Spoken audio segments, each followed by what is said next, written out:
Welcome to Smash Metafiction, everybody. The podcast where we do whatever the hell we want. Oh, man. Hopefully there's a little more structure to it than that, but yes. There is a little bit more structure. What we're doing right now, guys, we have been doing Smash Fiction for over 100 episodes now, and it is super fun, of course, but we are... we're antsy people. We're like the sharks that gotta keep swimming. We want to try new things. We get new ideas for episode structures, and we thought it would be fun for us to have a space where we can try other things out. Real talk, though, Smash Fiction takes a lot of work. Yep. A lot of time. And us dumbasses made this a weekly show. And we don't want to, just go to doing, just twice a month and, depriving you guys of a week. So we're gonna do this little filler thing now. In order to maintain the high quality of Smash Fiction episodes that you have become used to. There's that spin. Future Miles, leave my shit in. So, okay, this first one that we're doing, we are going to do a sort of collaborative writer's room style story pitching outlining thing where we try to come up with a pitch and an outline for a movie. The little twist on it, though, is that all of us went away and we have an assignment that we were given of an element that we need to bring to the story. We're all bringing a character, but we're also all bringing something else. One of us is bringing a setting, one of us is bringing a MacGuffin, one of us is bringing a goal, and one of us is bringing a genre. We're all going to reveal them. It's kind of like a big creative potluck, and then we're going to see kind of like what we can make. So I guess it's less of a potluck and more like Chopped, where you get a bunch of mystery ingredients and you have to make a meal out of them. Yeah, you know how in Chopped when all the chefs show up with one ingredient and then they have to combine all that together into something? It's like that. I assume that's how that show works. I haven't watched much of it, but whatever. So the way that it works is that we're taking the archetypes of these characters and these ideas, but we can change them. We're probably going to change their name or gender swap them or age them up or age them down or whatever, but it's basically just the archetype. If somebody brought Darth Vader, but it's a Western, you can have a Darth Vader type evil sheriff who's not actually Darth Vader or whatever. I think he's a versatile enough character to fit into a Western. I mean, Star Wars is basically a Western. And the other thing that is an element here is that the basic book on screenwriting that we're using as a backup to fall back on for the basic beats of a story is a book called Save the Cat. It's a pretty famous screenwriting book for people who are into that. It's basically for making high concept, sort of 90s, early 2000s-ish films like whatever, Miss Congeniality or Liar Liar or I don't know, that kind of stuff. So what are we calling this thing? Okay, so I got 6 entries here for potential titles. The first one, based on the name Save the Cat, is Smash the Cat. Oh, okay, well, that's not getting chosen. I gotta have that one as an option. All right. Next, you just wanted to hear me get upset. Next one, A You Kidding Me? Oh, that's kind of fun. Okay, all right. Do you get it? Oh, I get it. I like it. I refuse. It's a fan fiction term. It means alternate universe for people who do not know. I said I refuse to get it. I get it. I don't approve of it, but I do get it. All right. So next one. You, but damn it, I respect you. Next one I have is What the Potluck? Oh, that's cute. Oh, I kind of like that. It's cute. The next one I have is Write the Lightning. Because it's fast and it's kind of like a lightning round and we're writing, but it's anyway. You know what? The more you explain these, the funnier they get. I figured. Oh, all right. Wow. Jeez, all right. Dan. All right. I feel like I've just been rubbed with sandpaper. I got 2 more and they're very spicy. Oh, be careful. Next up. Ooh. Collaboratory. Oh. That's fun to that's say. That's not spicy. That's just it's just a portmanteau. It's too good. Get out of here. I know. I was I feel like I went to one of those at a children's museum and I had to share and it was terrible. Yeah, well, I like it because I think there's a bit of a Frankenstein's monster type thing to what we're doing, taking the parts of stories and stuff. So I kind of, anyway. It's warming on me though. Yeah. And we could do stuff where there's lightning crackling and an evil laugh at the beginning, mwahaha, welcome to Collaboratory. Anyway. Aw, goth shit. Lightning, the bzzz, Tesla coil noise. Last one is, of course, it's pretty good. It's pretty good. Smathiriow. What? I'm sorry, did you have a seizure while you were explaining it? It's like NaNoWriMo, but it's Smash Fiction Writing Hour. Okay. So what? You can't do the Smathiriow. Japanese way of making new words. It doesn't work in our language. Okay. It worked for NaNoWriMo. It worked for Nolita and all the Tribeca. Okay, but in our text, you said there was a clear front runner in your mind. Which one of these was it? I like Collaboratory. Okay. Then I guess Collaboratory it is. We down? Okay. Yeah. It does keep with our lightning roundy electricity thing. Future Miles, make like a lightning sound and some like spooky music, like some pipe organs or whatever you got. And then, how about this one? Welcome to Collaboratory, the podcast where we unearth the pieces of our favorite old stories and stitch them together into a brand new abomination. Oh, that's fun. Megan Bob, you're ruining the spooky gothic mood. Oh, sorry. I'm just the one peasant not holding a pitchfork, just clapping. Like, that monster's pretty cool looking. I don't know, guys.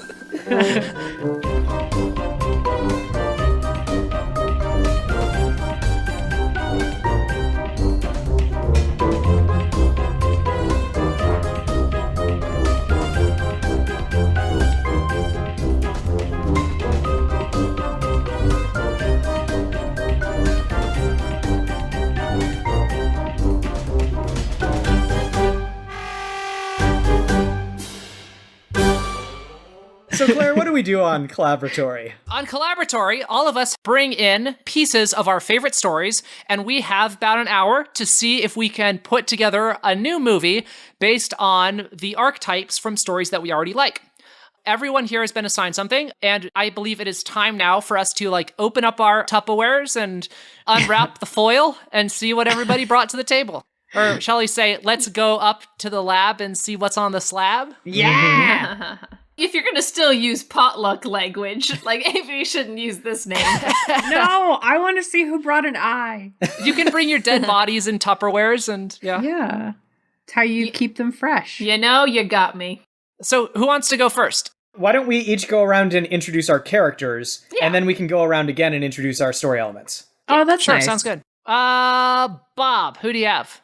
Okay, so I chose basically like a Blanche Devereaux type, like the oversexed dirty old woman. Okay. That's just what I wanted. Blanche Devereaux from the Golden Girls. Yeah, that sort of person. All right, Dan, what you got?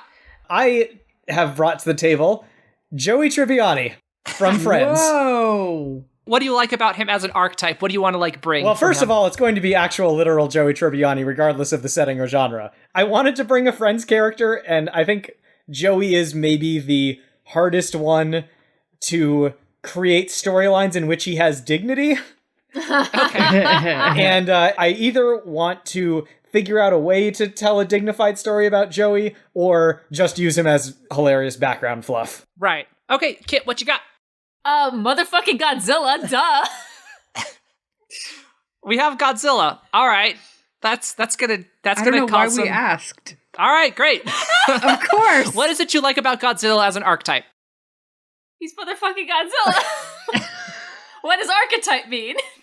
A Godzilla type in a story, like, is it the power of nature and this like unstoppable thing? Is it like, what do you like about Godzilla? All of the above, absolutely. All of the above? Yeah, All no, right. let's not get too deep into it. Sure. We don't want to make this Why Kit Loves Godzilla hour. All right. So the one that I decided to bring is Mel from Flight of the Conchords. Wow, 3 sitcom characters. Oh, yeah. Oh, this is the best. And Godzilla. I'm so Oh my god! All right, it's already taking shape in my head. So the reason that I like Mel is I like the idea of this person who is obsessed with a celebrity and like follows them around and is a huge fan and their biggest like supporter, but also it gets a little creepy sometimes and you don't know how dark it's going to get with them. They have that like undercurrent of there's the potential for something weird to happen. So Absolutely. All right, so Bob, what were you assigned to bring? I was assigned to bring a setting. What was your setting? Pirate ship. Pirate ship?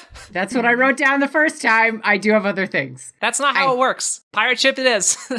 Damn it. Okay. So a pirate ship has to be an element of the setting. It doesn't mean like every scene has to take place on a pirate ship. Like, it should be pretty central, I feel like, if that's like what we're saying is the setting. I was imagining like the golden age of sail, like a sort of your Pirates of the Caribbean time period type thing. Okay, cool. So Dan, what were you assigned to bring? I was assigned to bring the MacGuffin. And what is the MacGuffin going to be? The MacGuffin is going to be the ruby slippers from Wizard of Oz. Oh, shit. Oh. All right, what do you like about that as like a MacGuffin? They can essentially do anything you want them to do. Like, in the Wizard of Oz, like, the witch was after them for no apparent reason, aside from the fact that they were just her sisters. They eventually allow Dorothy to planeswalk. And I mean, I get the sense from the Ruby Slippers that they're a lot like the One Ring from Lord of the Rings, where we really only see them do one thing, but you get the sense that there's a lot of things that they can do. Okay, cool. Dang. I'm supposed to bring the goal, and for the goal, I decided to bring the goal from the movie The Fugitive. Our main character, whoever they are, has been accused of a crime that they didn't commit, and they're trying to clear their name. Okay. You're thinking Godzilla, aren't you, Kit? Everything is funnier when applied to Godzilla. You're welcome. And it occurred to me that, like, it didn't necessarily have to be an actual crime. If we ended up in a high school, it could have been something more like the TV show American Vandal, where there's a person trying to clear their name of a more mundane crime, like vandalism or something like that. But yeah, basically, someone is trying to clear their name. I just love that y'all picked all these shitty humans. And one Godzilla. All right, Kit. Buddy picture. The genre is a buddy picture, which is normally a story about two friends and their adventures, but I'm wondering, like, could we possibly make it 4, or should we keep it 2 and then the other 2 characters are in the background doing other bullshit? Yeah, I mean, you can have other people as antagonists or supporting characters. So to go over the elements that we have Blanche Devereaux, the dirty old lady. We have Joey Tribbiani, the, Joey. He's an idiot actor. We have Godzilla, the origin of good and mother to us all. Hey, don't get it twisted. And we have Mel from Flight of the Conchords. We have a pirate ship, Ruby Red Slippers, a character who has been accused of a crime they didn't commit, trying to clear their name, and a buddy comedy. All right, so the first thing we have to do is we have to come up with the log line, which is the sort of one-sentence summary or elevator pitch for what our story is going to be. Generally, in Save the Cat, they want you to push towards things that are like a fish out of water, two people who don't belong together that are forced to work together. You want something that like is a clear visual image, like a weird mashup. You want something that makes a good movie poster. Literally anyone with Godzilla. Here's the question. Is Godzilla one half of the buddy duo? And Obviously. or is Godzilla trying to clear his name? Or alternatively, Both. is Godzilla some sort of force exterior to the buddy comedy that's like antagonizing them See, and the buddy comedy's fighting against Godzilla? That's too obvious. You know, like that's what a normal Godzilla movie would be. He would be the like background antagonist chaos thing. But that's lame. What if we do a like a Last Guardian type thing where like the buddy is Godzilla and one of the humans who's like established a friendship with him, you know? Or a begrudging friendship, like Godzilla hates that he has to work with them. Sure, I think any guess. 3 of these characters could be a super huge annoyance to him. I think that's accurate. But Godzilla yes. has to come around to like him because it has to be two-way eventually, that they have to love each other. Correct. Pirate ship implies that this is like a period piece. It's some sort of like fantasy Pirates of the Caribbean setting. Do we want to like pencil that in as a tentative thing that we're going with until we figure some more stuff out? I think that's entirely reasonable. And in fact, given that Godzilla is present, I'm kind of seeing this as a medieval version of the 1960s and 70s Hanna-Barbera Godzilla cartoon, where Godzilla's following around a ship. Sure. Oh yeah. He could Like, be the ship. he's just like a sidekick, and that's how he gets around. I mean, that's what he was in that freaking cartoon. Listen to Kit's episodes of Gameable for that. I like the idea that maybe Godzilla was accused of a crime he didn't commit. And he's on the run from the law. So it would be like there was a city that was destroyed and they pinned it on Godzilla, but it was something else that destroyed it. It's possible that it was a different monster, or it's possible that it was like people using like machines or just cannons or something, and they like killed a bunch of people and blamed it on him or something like that. It was Joey. Oh. I had a slightly different idea for Sure, go who for was it. related to the goal. My thought was we have an actor and we have a character who is frequently enamored by minor celebrities. I was thinking that maybe Joey committed the crime and Mel was nearby and saw him commit the crime, and Joey pinned it on her, and now she's on the run, and she's the only person who knows that Joey was the one who committed the crime. Okay, and then she becomes friends with Godzilla. And then she becomes friends with Godzilla. I like where you're going with this. And I think that Blanche Devereaux is like the detective who's on their case. Yes. My God. And is swayed by how attractive Joey is and like fucks and it so up. Joey's like the one who's like the handsome guy who got away with the crime, and he's like the villain, sort of, but maybe like a bumbling villain. Yeah. Okay, I'm into it. What was the crime? Let's think about what that is. And like, where's the evidence? How are they going to overturn it? Well, obviously, the ruby slippers have to tie into this whole thing somehow. Yeah. So I'm thinking maybe there's like the pirate queen or some sort of, ruler who possesses the ruby slippers as a symbol of their rulership. Joey had his eyes on getting those slippers and so murdered the pirate queen, but it was Mel who ended up with the ruby slippers, which give you the ability to call Godzilla. Yeah. Whoa, that's way better than planeswalking. I'm down with that. It would be being on the run from like every pirate in the sea and less being on the run from the law. Is that what we're saying? Like, yeah, absolutely. She might even be trying to get to like the lawful area, where she can be safe from the pirates. Oh, I love the idea that anyone has to be on the run when they have Godzilla at their beck and call. Well, he can't fight everybody. Joey's character then, since he's an actor in this time period, he's probably like a traveling bard. God. And I see him being maybe like a bit of a Jack Sparrow type, where he's that kind of like scoundrel, but who's kind of like bumbling, but sort of lovable. But in this version, he's like ultimately evil, and you shouldn't trust him because he's going to stab you in the back. Yeah, totally. You ever wonder why Joey was the only one of the friends to continue on with his own show afterwards? It's because he murdered the other 5. I won't do the lure quote about Ross eating the largest of the friends. Anyway, so why does having Godzilla not mean you automatically win?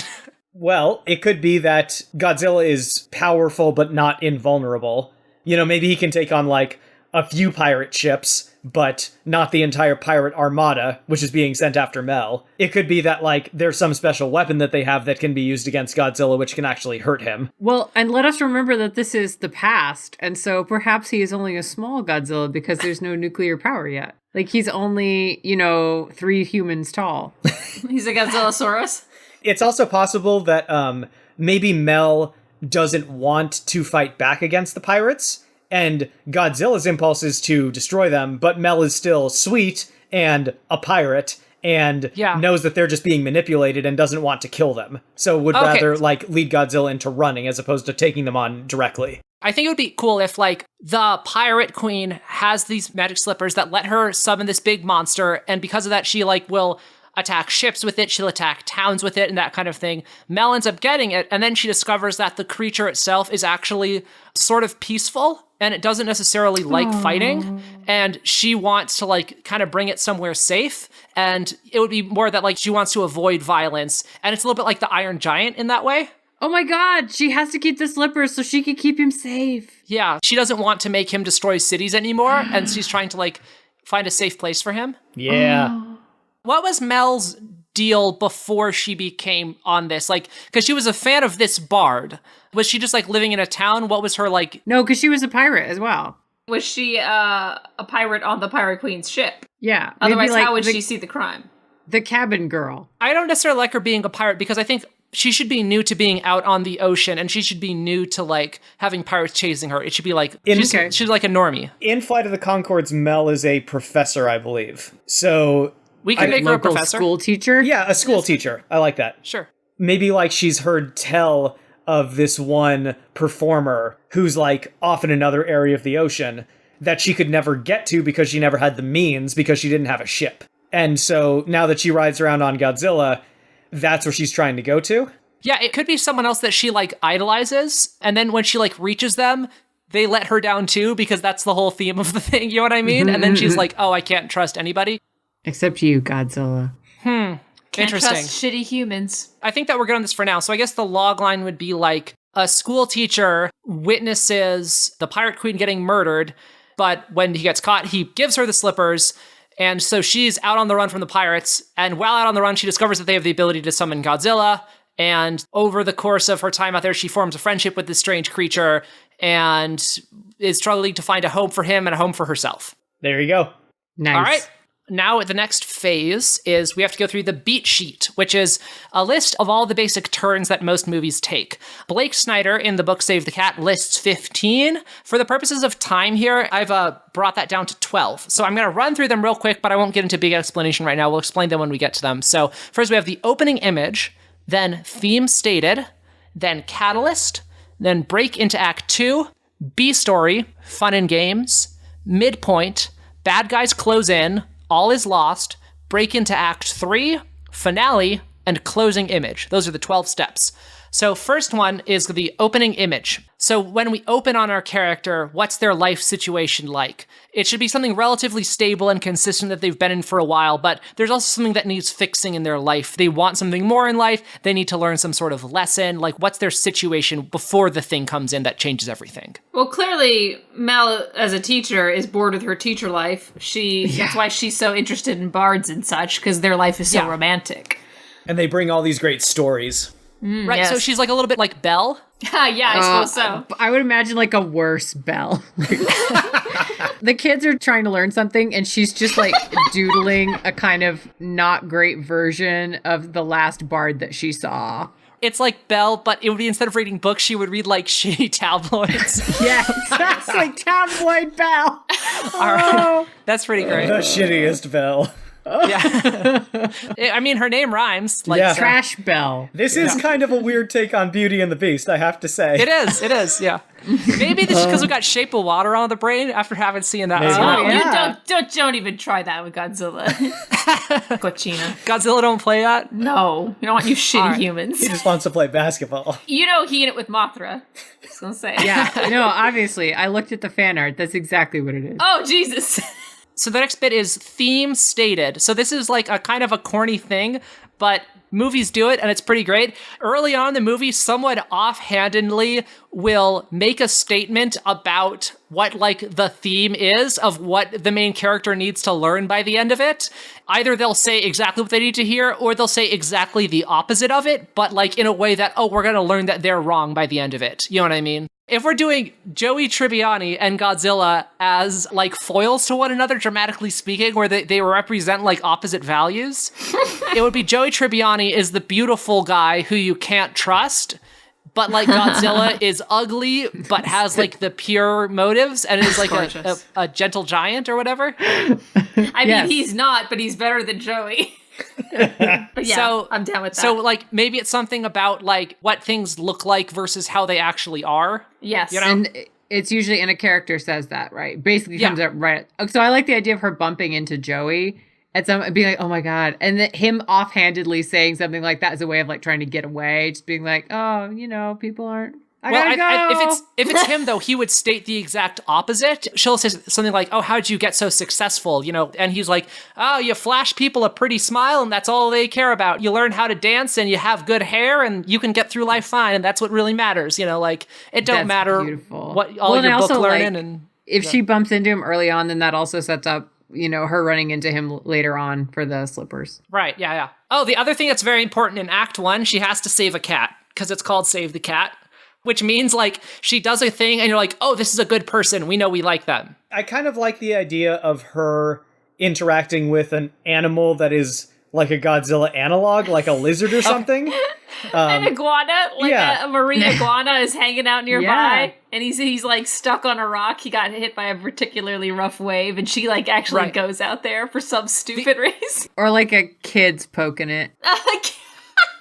I like Bob's idea of kids poking an iguana, and she chases those little shits out of there. Yeah, and it could even be her, she could mention offhandedly about, like, how animals aren't malicious, only humans are malicious, or something like that. Like, you know, if we want to underline another theme of this movie. Yeah, I like that. You think of the lizard would just be poking you with a stick for no reason? You know, like, sure, he might, like, kill a little fly to eat it, but that's because he needs to survive. What are you getting out of poking this lizard with a stick? Nothing. You're just being a bully. Like, And then she takes the stick and pokes the kids. Right. And they run away. Well, it's Mel. The reason I'm glad that you're here, yes. See, you need to keep me honest about her because I'm going to make her too good. You need to, like, say, no, she has to be shitty. Like, okay. You need to be the make her shittier angel on our shoulder, okay? Oh my God. I'm getting that written on my halo. Okay. The next step is the catalyst. This is the thing that comes into her life that makes her change. It gets her off her butt and forces her out of her comfort zone. So I'm guessing this is her stumbling into, oh, how about it's like she goes to this seedy bar in like the bad part of town down by the docks because she knows that this bard is going to be there. And also like the pirate queen is there as well. And then after the show, she like is tailing Joey to like get a lock of his hair or something creepy. And then she ends up stumbling into him murdering the pirate queen and stealing the slippers. We also have to have a scene though, when she's going down there, when Inspector Blanche sees her and is like, a young innocent school teacher like you shouldn't be going down into that rough part of town. And Mel's like, I know what I'm doing, and like pushes her way past her. Oh god. Yeah, I like it. Well, and Blanche obviously has to say something about like how only she can handle that part of town. That's very true. So then we have break into Act 2. Usually when you do an act break, there's like a crossing of a threshold. The character leaves one space and goes into another space. So I guess this would be the pirates all come in and they see her, and then the bard's like, she killed the pirate queen. And the pirates all start chasing Mel. And so she runs away, clicks her heels together, or does whatever the thing is, and summons Godzilla, and then like jumps on him and takes off into the ocean. I also definitely want to make sure that we state that Blanche Devereaux sees her, like she sort of comes out dazed holding the slippers, and Blanche Devereaux obviously is in a, surrounded by young men. And then it's like, oh God, the slippers, she would never have given those up. I love that we see Blanche in this like sort of compromising position when it's not like she's walking around being this like stalwart upright guard. Like she's clearly getting into it with like several dudes at once when when Mel comes running past. She's just laying upon a pile of dudes. Yep. She's like, Mel comes by and she's like making out with 2 pirate dudes at once, and then she's like, I thought you said you shouldn't come down here. She's like, I'm undercover, go away. And if you don't mind, I think it's about time that we got undercovers, gentlemen. Yeah. Is she holding a martini glass as she says this? Like, yes. Oh my God. Yes, she is. I know it's anachronistic, whatever. You cannot say that without a martini glass appearing in your hand. Right. Yeah. What organization does she work for? Because if she's going to be like going across the sea, it seems like she should be working for some sort of like larger government thing, like, here on behalf of like the queen of some country, and not just like a guard in a town. Oh, I'm trying to think of who would be the powerhouse in small places like that. So it would be like military outpost. It could be the church. If it's like the Caribbean, it could be like one of the British, the crowns, or it could be a company French. like the East India Trading Company, one of those like people that sort of became like a government there. Well, but why would a person like that be hunting after the killer of the pirate queen? They would be hunting. I think the pirates are after her because she killed the pirate queen. This person would be after her because maybe they want the slippers too or something. I like the idea of sort of vaguely corrupt, shambling law enforcement that's mostly there because they're like, more men here. The ratio is real good. Well, but what if the pirate queen had originally stolen the ruby slippers from someone else, and Blanche was working on behalf of that group to get the slippers back? Or she's trying to get them on behalf of some royal family who wants to use them to like control the ocean or whatever. Oh, and so she's like a spy even. All right. Yeah. Her thing would be whether or not she like ends up bringing them back, or she realizes that she too thinks that the creature deserves to be free or whatever, and it shouldn't be attacking Yeah, she people, just whatever. realizes that the royal family is just going to use Godzilla the same way the pirates have been using Godzilla. Right. Okay, so that's our break into Act 2. The next one is the B story, where we introduce some sort of alternate subplot that happens. Oftentimes it's like a romance, and so I actually think that this is the friendship between the two of them. Because we have the A story of the trying to clear their name, and then the B story is the friendship between Mel and Godzilla. Right. I see this starting as like Godzilla thinks yet another shitty human has gotten their shitty human hands on these stupid shitty human feet covering things that seem to summon him. And Kid, now you he has come to into this listen with to them. such an agenda. I think that that's good. A little bit like Genie and Aladdin at the beginning, although way more so, where it's like they start off with what do you command my master, just because they're expecting them to be that, and then they slowly discover, wait, this is a slightly less shitty human who might be cool and like might be my friend. So yeah, isn't like forcing me to like wreak havoc. Yeah, there's definitely a few scenes of every time they're arguing, he just like dunks her into the water. Yes, he's nonverbal, right? Of course he's nonverbal. He only does screonk. And not in like quietly. Also, every time. Every time it's top volume. That was more of a parrot sound. I apologize. What are some scenes that we can do with the two of them like hanging out, starting off like not liking each other, but working towards being buddies? I mean, I assume she'll be like trying to get him to go somewhere, and he doesn't want to do the thing, but he can't express why. And so she starts being like a little too rude to him, and that's when he like dunks her. Oh, yeah, like her trying to learn how to, I guess, steer him, and him being very reluctant to be told what to do. Mm-hmm. And then sometimes they're just sitting on an empty beach on a very, very tiny island, and she's just like kicking sand at him, and he's just laying there pretending to be dead. And then later on, he's trying to go one way and she wants him to go another way. And then it's going to be one of those scenes where the sun's starting to set and he's going to be like, no, we're going this way, except in Godzilla. And then you're going to get that shot from above and it's going to be the light is shining off the water and there's all these dolphins swimming around and he's just like booping all the dolphins, but not eating them. And she's like, oh, the world is magical.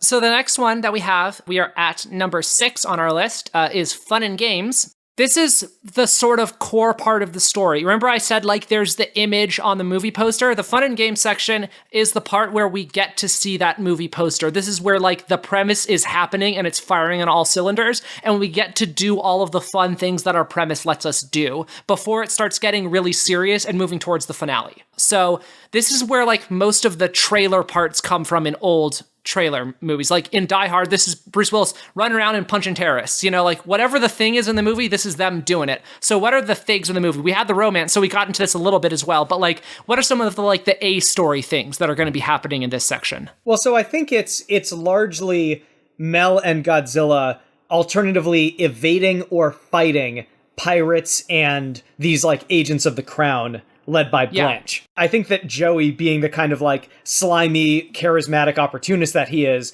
has like taken a contingent of pirates, which he's leading after Mel and Godzilla. He could actually have his eye on becoming a new pirate king. Yeah. And wow, it's like originally he just wanted the slippers, but now he realizes he can get the slippers and places the new pirate king. And so, right, I like that. So he's like leveraging his own natural charisma in order to make that possible. And so, yeah, I think there's just like a lot of action scenes where they come into conflict with these two groups in like various kind of exotic locales and have some interesting fights and evasions and like chases and stuff with those groups. It should be a lot of shitty pirate ships and then one really awesome ship that Blanche has. Yes. Oh, yeah. And then in one of the fights, Godzilla throws a shark. Agreed. Like, that's from the trailer. Is that Godzilla, like somebody said, surrender and it will be peaceful. And Godzilla just hurls a great white. I'm all right with that.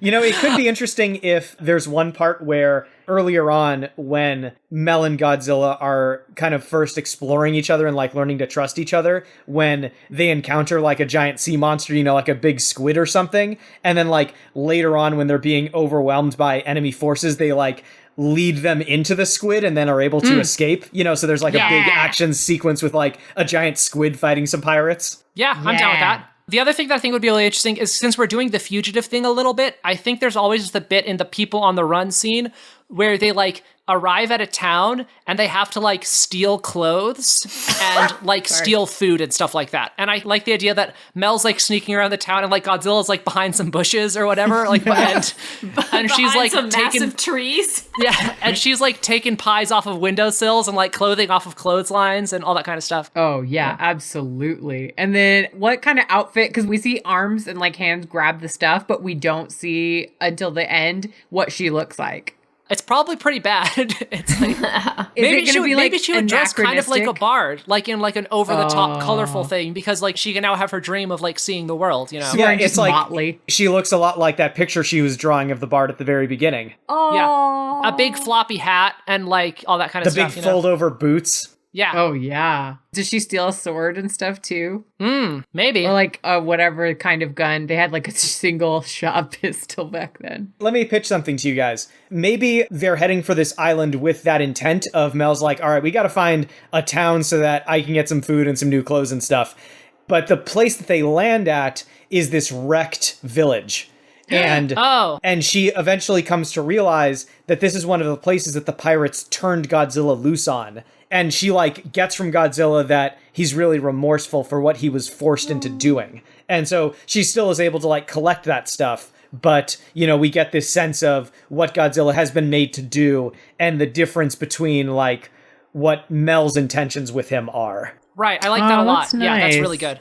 Although I do want a scene at some point where Mel's in her new outfit and then Blanche sort of runs into her somewhere and is like, do I know you? And then Mel has to do the like, no, I'm a bard. Let me sing you a song. That's pretty good. We are at the midpoint.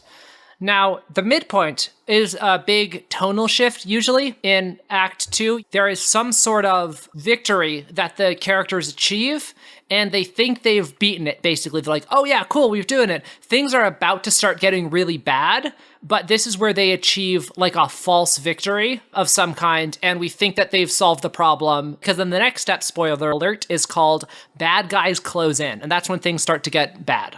So what is our midpoint? What is our, like, do we want to say it's maybe one of these fights against the pirates? What if they reach the destination where Mel was trying to get to, and she, like, dismisses Godzilla, and she's like, okay, I'll live in the city, and you can go off, and I won't call you or, you know, use you to destroy anything, so you can just live your life however you want. And then Godzilla leaves, and then, like, Mel's walking through the city streets, and then she gets nabbed by some of the pirates who are waiting for her now that Godzilla's gone. Does she keep the shoes? Well, she does, but maybe she takes them off. Don't would be cool if she separates them? Yeah. Because she doesn't want somebody to get both of them. She, like, throws one into the ocean, and maybe she keeps one or something. Because what I'm wondering is, why doesn't she just give them to Godzilla?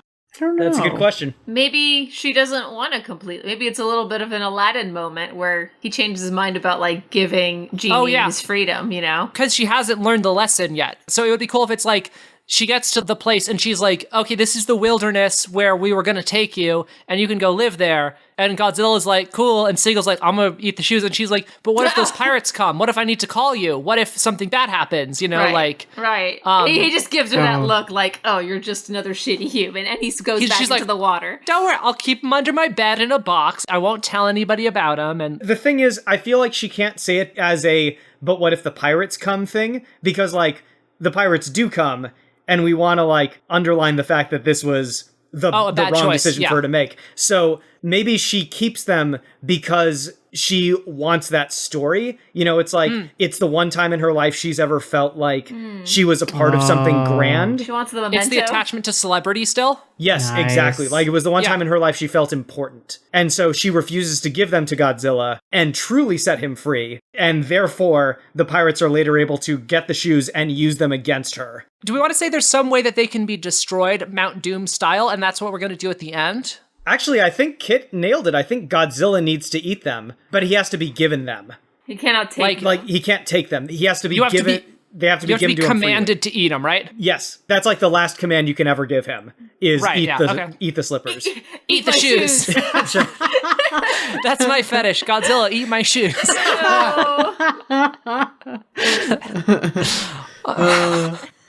Oh. Guys, we're amazing. We're trash people. Y'all are trash people. Oh, what? Get in the dumpster with us, kid. What? Come on in. The trash is fine. Oh, God. There's a Godzilla pinata in No, the here. trash has you guys in it. Ew. All right, so step 8 is called Bad Guys Close In. And that is where, as you might imagine, the bad guys close in, and we're entering into the part of the story where they have the upper hand. Yeah, so the bad guys get Mel and take the slippers from her, and I'm going to say that probably Joey takes them.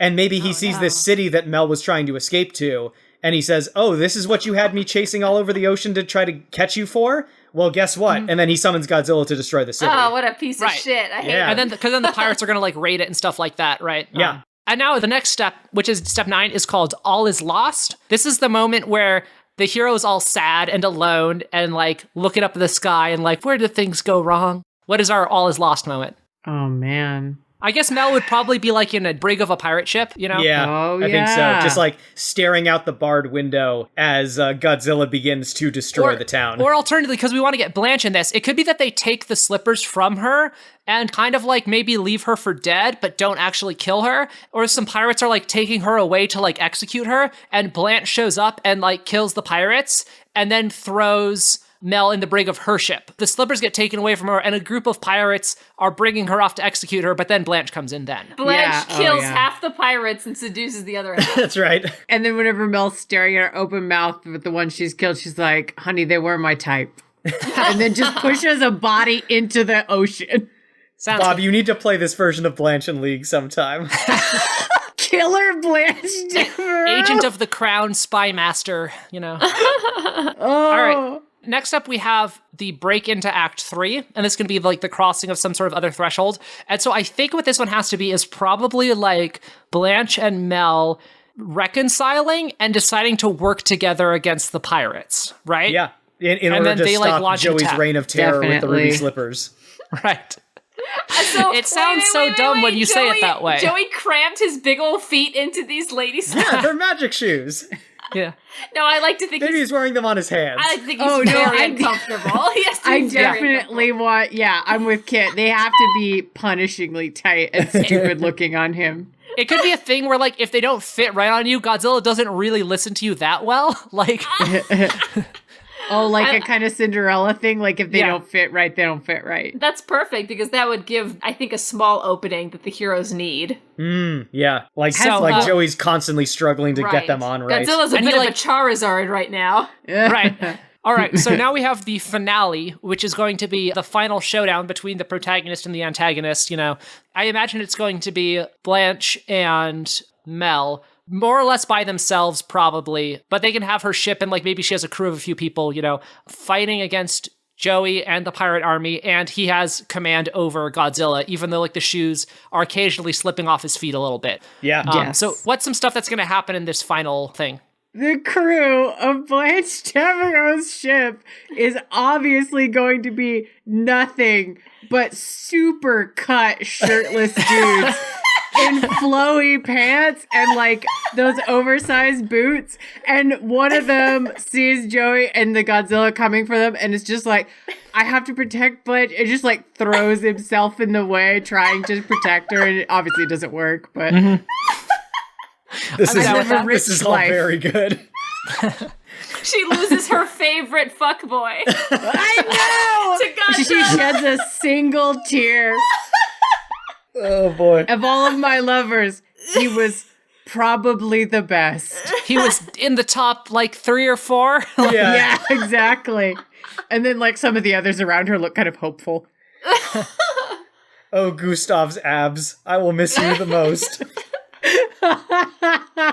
Oh. All right, Okay. Let's go there, guys. I think the final confrontation has to be like Mel swinging onto Joey's ship in like this sort of half bumbling, half actually kind of awesome way. You know, it's her like very slowly trying to be an action girl and kind of succeeding and kind of failing, but like succeeding at the right moment so that she's able to get where she needs to be. She could still play it a little bit like seduce him via like being his fan a little bit, you know, oh, you have the power, I can see you've won, spare me and let me like rule by your side, or I want to join your pirate crew and I'll be so grateful, batting her eyelashes at him kind of thing.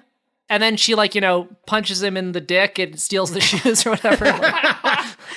Is her impulse control so bad that she would do the dangerous thing and then Godzilla would save her? Because he was like, oh no, I have to overcome my programming to save her. Or that she does the thing and saves herself. Like, how good is her impulse control? I like her getting the shoe off of Joey by herself, and then Godzilla, who is being controlled by no one at this point, decides to take her side. Ooh, Aw. what about, like, she gets a hold of one shoe, puts it on, then suddenly Godzilla's controlled by 2 people at That's the same great. time. And And it's it's like like the this dog. conflicting thing. The dog caught between the 2 owners, and it's like, come here, come here, come here. What if, like, Joey tries to make a commandment and clever girl, but not really, Godzilla finds a way to sort of genie it and, like, follows the command, but in such a way that it fucks over Joey? Nice. Because he doesn't want to do mean things to Mel. Yeah, I think what it is that when Godzilla is being given conflicting commands by two people, he gets to choose which one to follow. And he's going to go with Mel, you know? Yeah. Yeah, but do you agree that like he has to come up with a clever way of doing it? Oh, of like getting around, like the wording. Still technically doing what Joey says, but like Joey's an idiot, so he phrases it poorly. Right. I think that's a great way of showing that Godzilla has come to actually appreciate Mel, even though she's a shitty human. What if, so it's like Godzilla's basically standing in the port in front of the pirate ship, and Joey's trying to make him finish off the town. Mm-hmm. And Joey says, "You heard me, Godzilla. Turn and destroy." And so Godzilla turns toward the town and then destroys the pirate ship with his tail. Yeah! Oh, nice. I knew his tail had to be the thing. His breath weapon is like gonna kill everything. He can't use his breath weapon. Oh, I like that. I like that because Godzilla's like looking at him. He's like, "You turn around and you destroy." Yeah, no, I like that a lot. I like that. That's really good. That's great. That tail. That's super great. Yeah. That tail, though. Also, can I add that I feel like we really need to have a moment where Blanche realizes that Mel is not the bad guy, and so that maybe she's the one who gets one shoe off of Joey, and instead of putting it on herself, she throws it to Mel because she knows Mel has a better connection with Godzilla and can actually do the right thing. Oh, I like that. Because, I mean, Blanche, obviously very good with weapons. Obviously. Yes. She throws a man's bicep, one of her men's biceps, at Joey. Don't ask me how. Oh, God. That is a nasty image. Just a disembodied upper arm. She's not afraid to do what needs to be done. Life's tough on the high seas, guys. All right, so that is it for the finale. So what is our closing image? We had our opening image of like what the equilibrium was in our main character's life before the events of the story started. What's the new equilibrium that we're left with at the end? Well, she's going to finally release him, right? She's going to tell him to eat the shoes. And Blanche is okay with that because that means he won't be used for evil. Oh, right. Yeah. Maybe Blanche has come around on Godzilla. She used to think he was just an awful weapon, but like she's like, no, he's just an animal. He doesn't want to deal with shitty humans. Yeah, and it'd be the sort of thing, like, it's a little bit of she didn't want it to be used to destroy and hurt innocent people in the, Caribbean or whatever, and she's like, if I give this over to, like, the crown that I serve, then it's just going to be more people dying, but it's going to be the people that are their enemies, but those are still just people, and it would be better for this thing to just be free, and no one should fight it, and no one should be destroyed. So.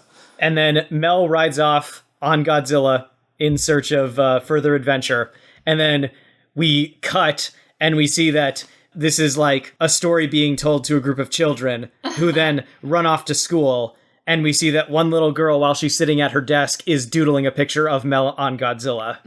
In the same way that Mel was doodling a picture of a bard at the beginning of the movie. And is the story being told by Mel, who is a bard? Yeah, absolutely. Like to a bunch of little kids on like a street corner? Or by another bard who is referring to Mel as like the greatest bard, Oh, yeah, that'd be cool. It's a different bard. It would be someone that we like saw in the middle of it who's like, wow, you're really cool to her, or whatever. Yeah. I like that. Nice. I also like the idea of Mel deciding, like, well, you know what? I'm going to go have this life and just follow Blanche around and do crazy Blanche shit. But yeah, you're right. No, she needs to go be a bard. Blanche can't have other competition on the boat. You're right. Absolutely. The last thing that we're going to do here is we need a title for this thing. What is the name going to be of our pirate friendship monster movie? I was going to say Hearts in the Deep, and I was like, oh no, I think I read that. Friendship on the high friendship. Seas. Oh, yeah. Oh, no. But there's no ship. Sails, slippers, and soars, dino. The real treasure was friendship. So just obliquely state the theme. Yeah. Oh man. I mean, normally they have really clunky, like bland titles, so I'm kind of okay with us just saying something like, because Pirates of the Caribbean, literally Pirates of the Caribbean, The Fugitive. The Fugitive. So since these are like the archetypes, but they aren't necessarily the characters, it might not be actual Godzilla. It would probably be like, some sort of horrible sea monster thing. Something about like, the terror of the deep or whatever it's called. But like, I don't know, something you can do with that. Like the person who's the friend with the monster of the deep. Yeah, I was thinking that in this setting, Godzilla would probably just be seen as like a dragon. Here There Be Dragons? Oh, what about that's there it is. great. There it is. Because like on the map and everything. Here There Be Dragon. Because I like the nod to a map, because then the poster can be like the edge of a map. Yeah, like that's ocean. yeah. It's an ancient like cartographer thing that they would just like write on the map in the middle of the ocean. That's brilliant. Yeah, I like it. Here There Be Dragons. All right, we did it, guys. We made a movie. It's called Here There Be Dragons. Why is it plural? That's because that's what the phrase is. You can do a pun on the phrase. Here There Be Dragon. That sounds Is that silly. a pun? Is You're changing silly. something from plural to singular a pun? Well, if we've learned anything about the hosts of Smash Fiction, it's that we can turn literally anything into an argument, I just didn't know that's where we including were. a single letter. It's important because it's about Godzilla. I do want to know what's the part of the movie, like whether or not we talked about it, but like a thing in your heart that you think happens in the movie that's really important to you. I really love the imagery of Godzilla on a beach playing dead. So he's like on his side with his tongue lolling out. Yeah. I like the idea of all the friendship stuff of like him getting in like a splash fight with Mel in shallow water and her like trying to get him to do stuff and him like just roaring at her and like turning over. Like all that kind of stuff is, I think, great. Like the kind of like the dog that doesn't want to move and her trying to get him to move. Like that's just great for me, you know? Also, I mean, just sassy old lady with like her shirt undone. I like her lying in bed dressed, but like shirt undone a little bit. And then like standing on the other side of the room is like a totally naked dude. And she's like checking him out. Like, Nice. All of the Blanche just being sassy and covered in dudes is really great. I think I'm kind of with Kit. It's just Godzilla doing Godzilla stuff that I find super charming. I also do really like the idea of like Joey wearing like an oversized pirate hat that he's like slipping off his head, and he's like trying to be commanding of the pirates, but is like kind of a jackass. Like, Yeah, like his recurring theme is the clothes of the ruler of the pirates don't fit him. Like, whether it's the slippers or the hat or whatever, he is not suited to that role. I like that a lot. Yeah, that's really cool. That's good. That's All our right. highlight reel. Okay, well, so the ending credit song. Well, one of my favorite songs is Beyond the Sea, but that is not a song about anything to do with that. I'm down with that one. Yeah, I think that's it's good. also, that's the song, weirdly, that they end Tinker Tailor Soldier Spy with. It's also the song that they end Finding Nemo with. Oh, yeah, it is. Oh, It's in this yeah. credits, And Tinker Tailor Soldier Spy is the one in French. So what we need to do is requisition a raucous sea shanty version of Beyond the Sea to end it with. Oh my God. Yes. I want that so much. Who does a good sea shanty? I picture accordions involved. They had Oh, accordions hell were a part yeah. of sea shanties. Is that right? Absolutely, Or am I making that up? Yeah, all of right. course. We could maybe get like Flogging Molly to do it or something. Oh my God. Who's the band that's going to be like doing a cameo in the Clearly in flogging the tavern? Yeah, I Is think it gonna be Flogging Molly. Maybe ZZ Top, as they did in Back to the course, Future yeah. 3. Oh, wow. What a world. I like this world a lot. I think we've done good. What celebrity is going to play the Pirate Queen? I'm thinking like Lady Gaga or maybe Beyonce. Oh my God. Oh, I don't know if I want Beyonce to die. Whereas Lady Gaga's been in like horror stuff, so I think she's like down for that. I mean, I was thinking Kate Blanchett. I think I want to be Lady Gaga because I think if Kate Blanchett is in it and then she died, I would be sad. And I'm Yeah, like, I want same. Kate Blanchett to be more of the movie. But if Lady Gaga was there, I'd be like, oh, Lady Gaga was there. That was great. Let's stop that and have the rest of the movie now. Like, Or like, you know what? I would kind of also like somebody who hasn't been in anything in a really, like who was a big star in the 90s, who isn't really like a Neve Campbell or something. Andy McDowell. We could go real meta with it and say it's Jennifer Aniston. Oh, Wow. Yeah. I kind of So like Joey kills Rachel. That's pretty great. and tries to be Whoa. Rachel and can't. Oh, Ooh. yes. Oh, wow. Yeah. He's even like trying to grow out the Rachel hairstyle. Yeah. That's fair. I don't know. It's Like Jennifer it's Jennifer Aniston. Yes. It's Jennifer definitely Aniston, Jennifer she's not like fabulous enough for me. Nope, it's I Jennifer mean- Aniston. Yeah. You All get right. to have dragons. We get to do Jennifer Aniston. All right. I feel like she could be. I think she's not often allowed to be, but I think she might be able to do it. All right. That's fine.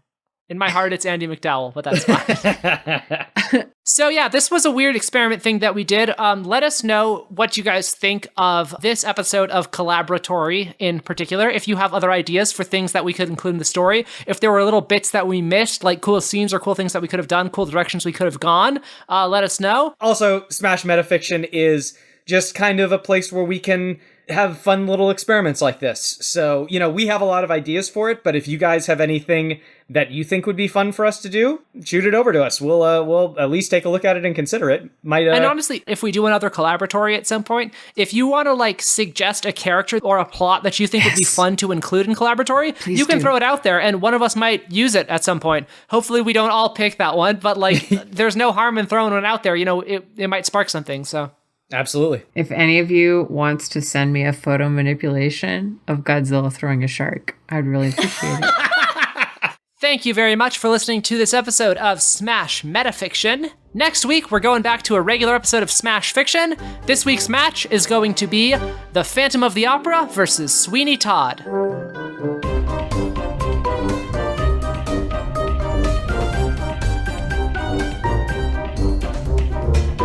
Smash Metafiction is produced by Miles Schneiderman and production assistant Sharon Schneiderman, with logo design by Claire Mulcairn. Special thanks to Kevin MacLeod at Incompetech.com for our theme song, The Builder. You can find us on Twitter at SmashFic Podcast and search for the Smash Fiction Podcast on Facebook, Tumblr, and YouTube. Subscribe on Apple Podcasts or your podcatcher of choice, and if you leave us a good review, we shall become more powerful than you can possibly imagine. Smash Fiction is made possible thanks to our supporters on Patreon at patreon.com/smashfictionpodcast. Please consider donating as little as $1 each month. It helps us keep the show going, and we have great rewards and extra content for those who help us out. If you have any suggestions, feedback, or other contributions, send them to us at smashfictionpodcast@gmail.com and help us continue the fight.